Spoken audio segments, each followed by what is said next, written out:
Welcome to the deep dive. Today we're plunging into, well, a real literary heavyweight. Louis-Ferdinand Céline's journey to the end of the night. Voyage au bout de la nuit from 1932. A groundbreaking novel, really. Absolutely. And it's semi-autobiographical, isn't it? Following this character, Ferdinand Bartholomew, through some pretty intense, often harrowing stuff. That's right. His experiences form the core of the narrative. And the title itself is quite something. It comes from the Beressinalide, and the epigraph sets a stark tone. Our life is a journey through winter and night. We look for our way in a sky without light. Sort of sets the stage, right? It definitely signals you're not in for a light read. It's a journey into darkness in many senses. Okay, so let's unpack Bergamo's journey a bit. He starts off volunteering for World War I. He does, yeah.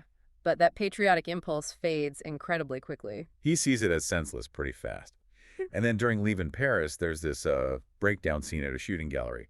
He totally rejects the war. Exactly. And his American nurse lover, Lola, she calls him a coward. There's no heroism, just, the raw fallout. It strips away any romantic ideas right from the start. And what's fascinating here is the structure. It's picaresque, this kind of rambling, episodic journey. Right, like a road story almost, but darker. Precisely. So he goes from the trenches, then off to French colonial Africa. That's where he first meets Leon Robinson, who keeps popping up. Bill Robinson, yeah. Then it's across the Atlantic to Detroit, working on the Ford assembly line, which is just brutal, dehumanizing work. And he has an affair there with Molly. He does, yeah.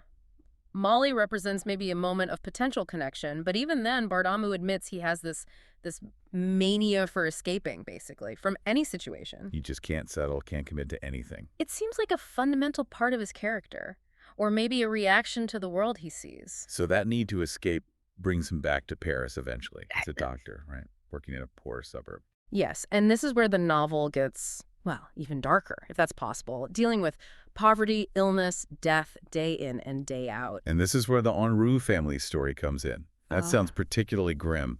Oh, it is.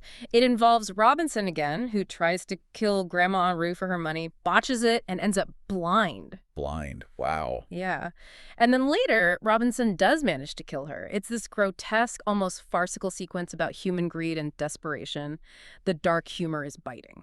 So connecting this back, all these awful experiences, the war, Africa, Detroit, the Paris slums, they're all building this picture Of Céline's deeply pessimistic worldview, really. It's his way of exploring the human condition, arguing that, suffering, getting old, dying, those are the only real truths. That life's just miserable for the poor and pointless for the rich. Pretty much, yeah. And hate is everywhere, often for no reason. War is just horrific stupidity, a way for the powerful to send the poor off to die. It's an incredibly bleak vision. It sounds relentlessly bleak. I mean, is there anything positive, any sort of defiance or moments of light in all that? Well, that's a key question. And surprisingly, yes, there are glimpses. They're fleeting, but they're there. Like what? Bartholomew sometimes just stops and contemplates human beauty, almost unexpectedly. And there are small acts of kindness that stand out against the grimness.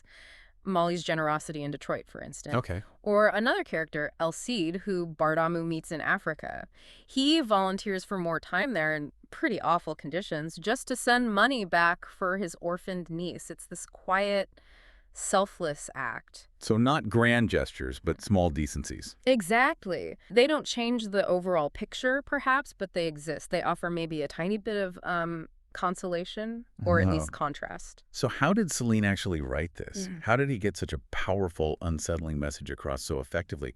It sounds like the style itself must be unique. Oh, absolutely. The language is key. Right. It was truly revolutionary for its time. He basically created this unique literary voice. So? Well, it's this incredible mix. You've got working class French slang, bits of medical jargon. He even makes up words, neologisms. It's raw, it's direct. Not your typical literary French of the 1930s, then. Not at all. It broke down those formal barriers. It feels incredibly authentic, immediate, almost like you're hearing Bartholomew's thoughts directly. The first-person narration can be very clinical, detached, but then it flips into this hallucinatory delirium. Delirium. Yeah, these passages where reality seems to warp, but they offer these incredibly sharp, almost poetic insights into things.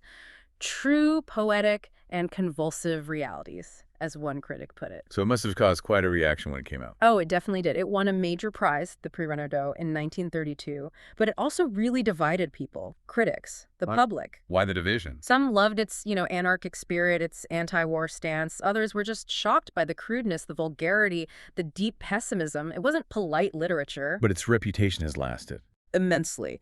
Today, it's pretty much universally seen as one of the great novels of the 20th century. You see it on all sorts of lists. The Guardian's Top 100, Le Monde. Its influence is undeniable. That unflinching, maybe uncomfortable honesty still resonates? I think so. It forces you to confront things. Right at the end, Bardamu thinks about not having found an idea bigger than death, after following his whole brutal journey. It makes you wonder. For you, the listener, what ideas or perspectives actually feel strong enough to navigate, well, everything? Something to think about after this deep dive.